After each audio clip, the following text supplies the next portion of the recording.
Réconciliation, mais de quelle réconciliation est-ce qu'il parle? Les Gabonais ne sont pas fâchés entre eux.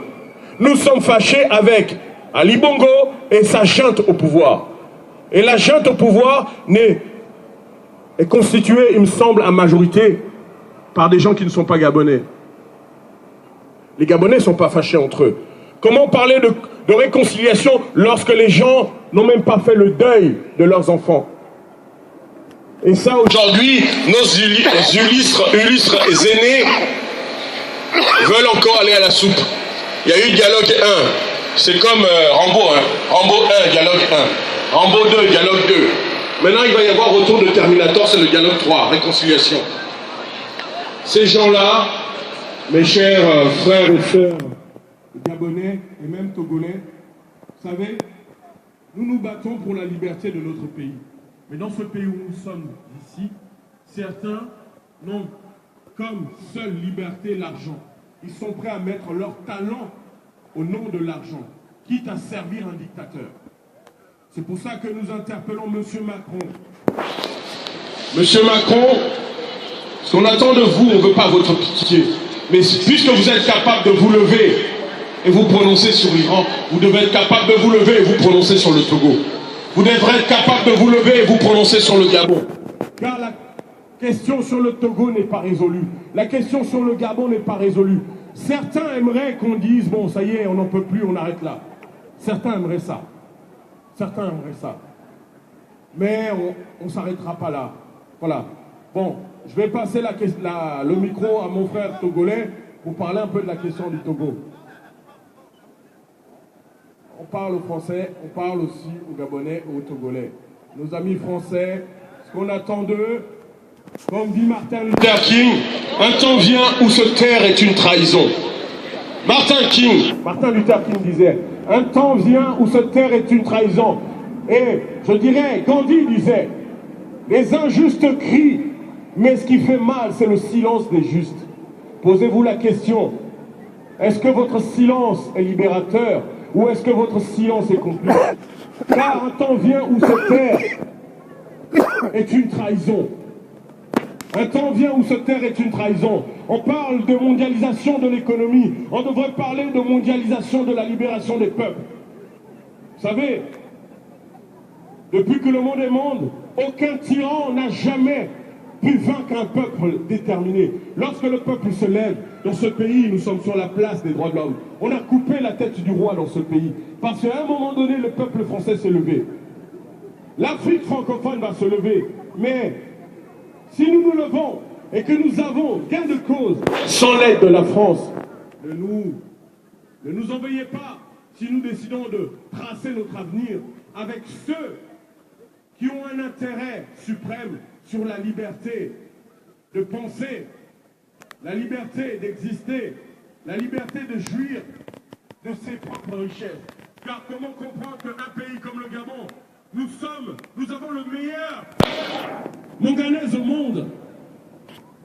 Et ça ne nous profite pas parce que le deuxième producteur de manganèse au monde, savez-vous qui est ce producteur? Une multinationale française qui s'appelle Eramet. Et d'où vient ce manganèse? Gabon. Son manganèse est extrait au Gabon. Le Gabon est le deuxième gisement de manganèse au monde et ça ne profite pas au Gabon. Total détient 57% des revenus pétroliers gabonais. Ils ont donné 18% à une famille, Bongondi Bakoukou. Et l'État gabonais n'a que 25%. Vous comprenez alors que certaines multinationales ne veulent pas que les Gabonais deviennent libres. Car notre liberté est synonyme pour eux la fin. Bonne année, toi pareillement. Merci beaucoup. Ils sont idiots parce que si vous libérez l'Afrique francophone, c'est en bonne intelligence que nous allons collaborer. C'est en bonne intelligence que nous allons développer ce pays-là. Mais au lieu de ça, vous êtes toujours dans cette nostalgie panafricaine. Ou, même pas, excusez-moi, pas panafricaine, France-africaine. Où seuls les amis des amis peuvent manger. Voilà. Je vais passer maintenant le micro à mon frère du Togo, qui va nous donner un peu l'actualité du Togo.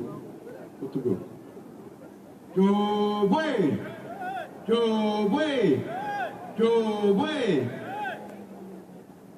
Je suis très content de retrouver nos amis gabonais et togolais cet après-midi le premier jour de nos manifestations de l'année 2018. Comme l'a dit tout à l'heure mon ami, nous luttons pour la même cause. La fin des dictatures dans les pays africains francophones. Je précise, la fin des dictatures dans les pays africains francophones. Parce que tous les pays anglophones sont libres.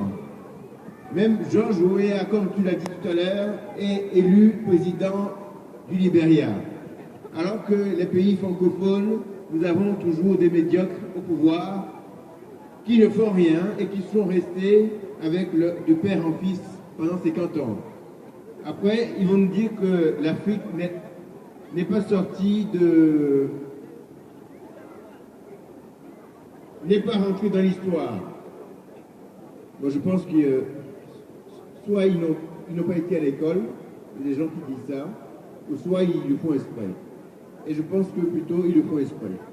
Parce que ça les arrange d'aller piller l'Afrique, d'aller piller les ressources, parce que comme l'a dit l'autre jour un de mes amis gabonais, la seule matière première de la France, c'est la patate.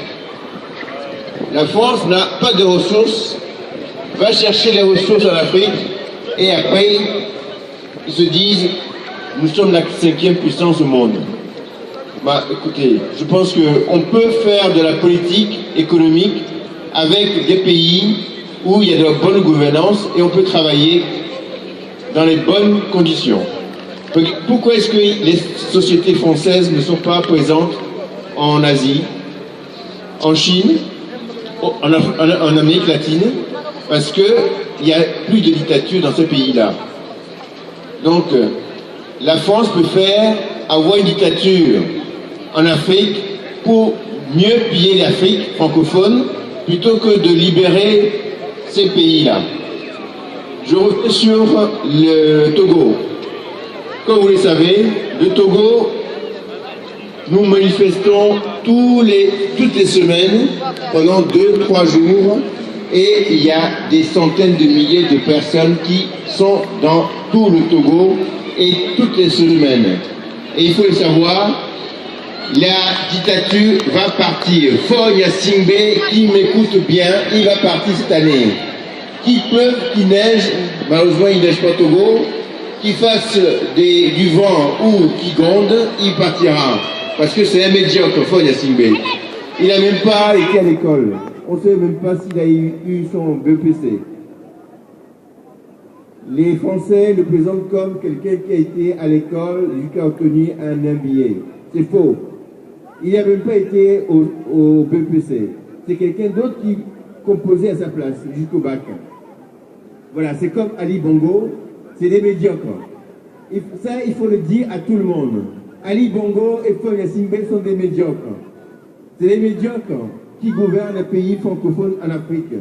La France ne veut pas les lâcher parce qu'il y a les ressources. Il y a les ressources des matières premières. Voilà, ça c'est vraiment la vérité. Donc tout ce qu'on fait ici pendant des années, c'est pour libérer l'Afrique et enfin mettre l'Afrique sur la voie du développement économique. L'Afrique francophone est dans la mouise aujourd'hui.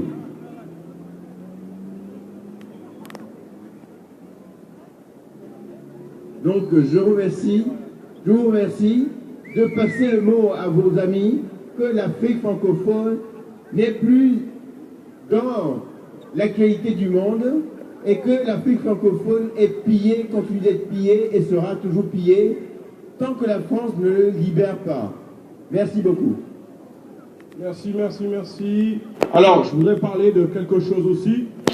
Vous savez tous, alors je m'adresse aux Gabonais, aux Togolais, mais aux Français. Le fait que les Gabonais se sont levés, aujourd'hui Ali Bongo, il est venu en France le 12 décembre dernier. Le peuple gabonais a montré qu'il était déterminé. Il s'est juré de s'en prendre aux Gabonais. Et actuellement, dans le silence total, car vous voyez pourquoi je dis silence total, RFI n'en parle même pas. Actuellement, ils enlèvent des Gabonais. Ils enlèvent des Gabonais, ils pourchassent les Gabonais. Tous ceux qui sont résistants au Gabon sont pourchassés, sont enlevés dans le silence total. Nous ici, ce qui nous sauve, c'est parce que nous sommes en France. Ils peuvent pas envoyer un escadron de la mort comme ça et venir nous choper. Mais au Gabon, un pays où il n'y a pas de liberté, aujourd'hui, les Gabonais sont enlevés. Et je vais donner la liste des Gabonais qui sont actuellement enlevés. Donc voilà, peuple français. Comme disait Martin Luther King, un temps vient où se taire est une trahison. Pourquoi c'est une trahison, votre silence? Parce qu'au nom de votre silence, excusez-moi, un dictateur qui a été invité par Emmanuel Macron est en train d'enlever les jeunes Gabonais. Il est en train d'enlever tous ceux qui se lèvent contre son pouvoir. Et ce qui fait mal, c'est qu'au Gabon, il y a au moins 20 000 Français. Chacun va qu'à ses occupations. On va se donner la pilule à la plage. On envoie ses enfants dans des belles écoles. Mais on ne se soucie pas des enlèvements. Vous savez, aujourd'hui, les Gabonais sont déterminés. Excusez-moi, vous allez peut-être choqués par ce que je vais dire. 2018, je n'appelle plus à une forme de pacifisme. J'appelle à brûler, parce qu'il n'y a que ça qu'on comprend. Si, j'appelle à brûler les intérêts gabonais. Notre pétrole, c'est notre pétrole. À quoi bon avoir du pétrole qui ne profite pas aux Gabonais? À quoi bon avoir des minerais qui ne profitent pas aux Gabonais? Tant qu'il y aura des ressources au Gabon,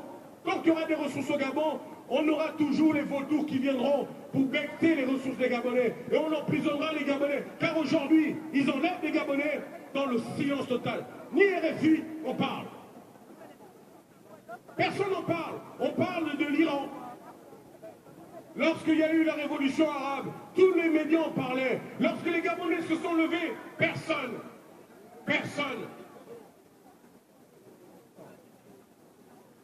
Donc on est en 2018. Ça fait depuis septembre 2016 que nous sommes dehors. Nous avons battu le pavé, nous avons été pacifiques. On ne nous écoute pas. La preuve, le 12 décembre dernier, M. Macron, à travers sa lessiveuse de dictateur, la COP23, parce qu'aujourd'hui, il faut trouver les fonds. Il invite les dictateurs. Les dictateurs deviennent fréquentables seulement s'ils sont capables de payer. Il promet 500 000 $ alors qu'il est incapable de payer les bourses des étudiants. Il promet 500 000 $ alors qu'il est incapable de construire des écoles. Et dans quel monde on vit? Monsieur Macron, il a 40 ans. Il devrait faire... Il aime bien Twitter. Il aime Twitter, on aime tous Twitter. Mais il devrait tweeter un peu plus.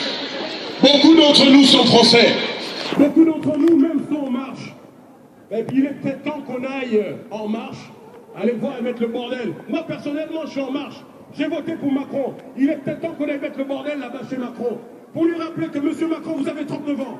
Si on a voté pour vous, c'est quelque part, vous sortiez les sentiers battus de la vieille politique politicienne. Et aujourd'hui, au lieu d'aider la démocratie à avancer, finalement la réalité vous a rattrapé. La réalité vous a rattrapé. On vous a expliqué que la France, sans l'Afrique francophone, ne peut pas être 5e puissance mondiale.